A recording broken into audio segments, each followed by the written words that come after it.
Alors, bonsoir à tous et bienvenue à Un Monde à l'envers, édition du 21 septembre 2019, 20h34, heure du Québec. Heureux de vous retrouver, chers amis. Ceux qui ne sont pas encore abonnés, faites-le maintenant. L'alimentation, on sait que c'est au cœur de notre vie parce que c'est grâce à l'alimentation qu'on reste en vie, justement. Et on a les curés de la moralité qui essayent de nous convaincre que de se nourrir, ça laisse vraiment une empreinte environnementale incroyablement lourde. C'est fou comment on veut absolument nous convaincre avec cette histoire du CO2 et on obsède et on est obsédé avec ce CO2 qui est essentiel à la vie. Hein? On se le dit pas assez. 33 molécules sur 80 000 dans l'atmosphère sont des molécules de CO2, 32 sont de nature, d'origine naturelle et une est d'origine humaine. Sans le CO2, il n'y a pas de plantes, il n'y a pas de fleurs, il n'y a pas de vie. Pardon, il n'y a pas de vie, j'ai un petit OK. Et on essaie toujours de démoniser le CO2, qui est à des niveaux, honnêtement, vraiment pas alarmants. On est autour de 280, même à 300 particules par million, c'est rien. Comparativement à d'autres époques dans l'histoire de la Terre, qui étaient vraiment plus élevées. On parle de 4, 5, 6, 7 000 même molécules, particules par million. Et les arbres étaient immenses, la végétation était luxuriante. Donc le CO2, c'est une espèce de... C'est l'outil qu'on utilise chez les nouveaux alarmistes du climat pour vous convaincre que c'est urgent d'agir et que vous devez complètement changer vos modes de vie. On sait très bien que la viande, c'est pas ce qu'il y a de mieux pour la santé, il faut en manger de façon vraiment modérée. Et c'est pas au niveau tellement du CO2 que je veux mettre l'emphase, moi, sur la viande, mais c'est plutôt sur le fait que c'est pas vraiment des protéines qu'on doit consommer en grande quantité et quotidiennement. Il faut s'éloigner de la viande. Et plus on va s'éloigner de la viande, naturellement, plus on va donner une pause à notre mère qui nous porte en son sein, que j'ai nommée la Terre. C'est certain que cette envie que les populations, surtout de pays émergents, ont de consommer de la viande pour se positionner dans la classe moyenne et se sentir riche, fait en sorte qu'on est obligé de défricher énormément de forêts pour pouvoir permettre l'élevage de ces fermes animales qui sont de plus en plus grandes et qui ont besoin de plus en plus d'espace. Donc, on le sait qu'avec la popularité de la viande actuellement dans les pays émergents, on fait face à une crise majeure. Les échanges commerciaux sont à la source de presque toute l'empreinte écologique, environnementale dont on nous fait la morale et dont on essaye de nous culpabiliser. C'est les échanges commerciaux, c'est le fait de vouloir nous faire manger des ananas quand on est au Canada et vice-versa quand on est en France, des fruits qui ne sont pas locaux, des légumes qui ne sont pas locaux, quand on veut absolument nous importer toutes sortes de choses et qu'on veuille exporter toutes sortes de choses qui sont absolument inutiles pour les gens qui le reçoivent, que oui, il y a une crise majeure, mais la crise majeure, elle vient de l'élite, elle vient de la classe dirigeante, elle vient du système de libre-échange et de capitalisation et de capitalisme dans lequel on vit, qui est basé sur le mercantilisme, sur la consommation. Et vous allez dans vos marchés locaux, dans vos épiceries, il y a une multitude, pour ne pas dire la majorité des produits, qui sont importés et qui n'ont rien à voir avec l'agriculture locale. Donc, il faudrait absolument qu'on mette un stop à ça. Mais ce n'est pas demain matin qu'on va le faire, mais que voulez-vous, c'est comme ça. Maintenant, il y a un abonné qui m'a envoyé un lien, et elle est écœurée d'entendre parler du CO2 puis de la démonisation du CO2. Puis elle m'a envoyé encore un article qui nous dit « Les 10 pires aliments pour la planète que nous mangeons au quotidien, les voici. » Et naturellement, avec leur empreinte de CO2. Un bon burger, c'est vrai que c'est tellement bon, mais quand vous croquez dedans, est-ce que vous pensez à l'impact que cela a sur l'environnement? Donc là, on veut vraiment vous culpabiliser, on veut vous rendre coupable de quelque chose qui est complètement aberrant, qui n'a rien à voir avec la science et la logique, mais tout avec les émotions. On a vu hier ces manifestations dans le monde entier, hein, ces grèves pour sauver la planète. Ces gens-là ne veulent pas sauver la planète, ils n'en ont rien à cirer de la planète, tous ces environnementalistes à la gomme. Ce qu'ils veulent, c'est vous dominer, contrôler vos vies. Ces environnementalistes-là ont absolument pas le cœur ou le sort de la planète à cœur, parce qu'il n'y a jamais eu autant de cochonneries, il n'y a jamais eu autant de pollution, les océans n'ont jamais été aussi pourris, les dépotoirs n'ont jamais été aussi grands, on ne sait plus quoi faire avec les poubelles, on les met partout. Donc, l'eau est de moins en moins de bonne qualité, l'air est de moins en moins de bonne qualité. Ces gens-là n'ont rien à cirer du sort de la planète. Tout ce qu'ils veulent, c'est mettre le nez dans vos affaires et vous dire comment vivre et vous imposer leur nouveau modèle. Et c'est ça, le nerf de la guerre.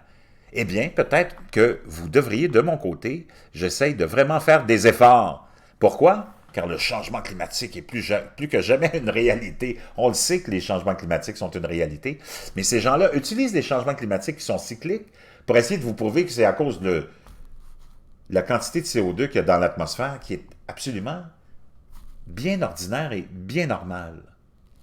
Et malheureusement, l'agriculture est une des sources les plus importantes des gaz à effet de serre, tels que le méthane et le dioxyde de carbone. Les 10 aliments, les 10 pires aliments pour la planète que nous mangeons au quotidien.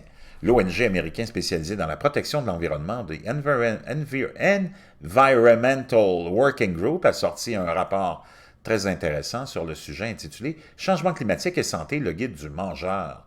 Ce guide dévoile les aliments les plus coûteux en termes de CO2 et donc les plus néfastes pour notre planète.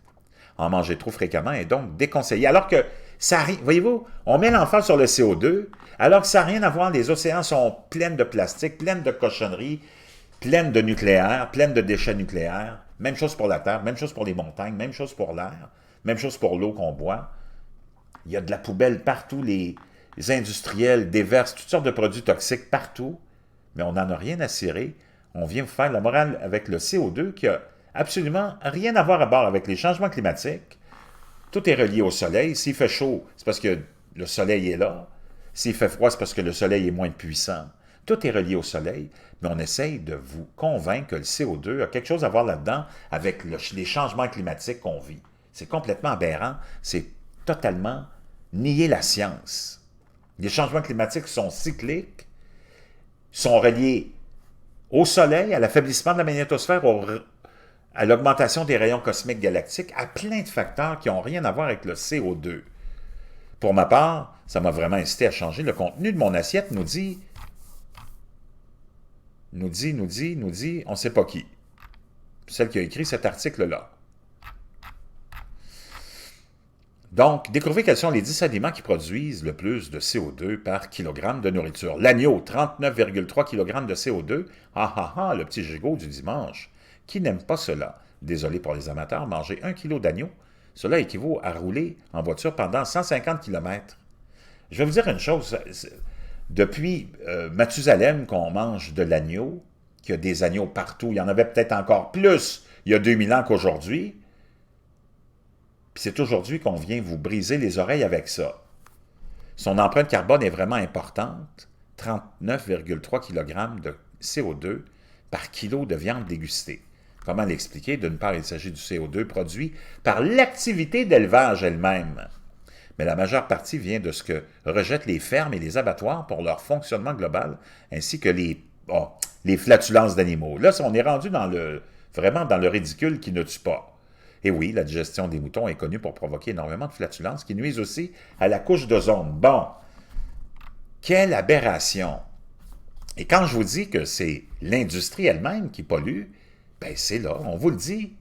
Oubliez le CO2 qui n'a rien à voir, mais on parle de comment on a de déchets, comment on a de transport pour tout avoir ces produits-là à votre table. C'est tout ça qui est en jeu, mais on ne veut pas en parler. Même si ce n'est pas aussi grave que pour l'agneau, le bœuf demeure une viande au coût climatiquement très élevé. Au coût climatiquement très élevé. Voyons, les vaches produisent en effet beaucoup de méthane, un puissant gaz à effet de serre. On a débunké ça il n'y a pas longtemps. C'est complètement aberrant, ça n'a rien à voir. Ça n'a complètement rien à voir. L'augmentation du méthane qu'on a observée depuis une dizaine d'années et 15 ans est reliée aux politiques de Barack Obama à l'époque qui a fait la promotion de la fracturation pour aller chercher du pétrole. Et il y a des études qui ont été faites, qui viennent de sortir, qui confirment cela, que ça n'a rien à voir avec les pets de sœurs, les pets de curé, puis les pets de vache,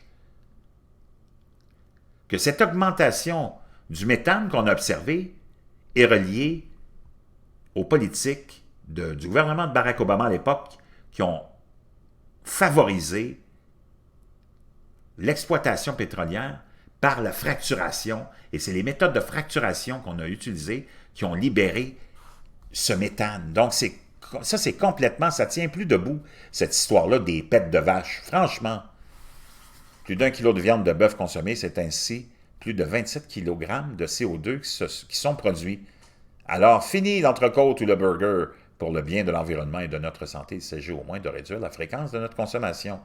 Oui, en faire la promotion de moins manger de viande pour la santé, mais pas de venir nous briser les pompons avec quelque chose qui est absolument pas relié à la science.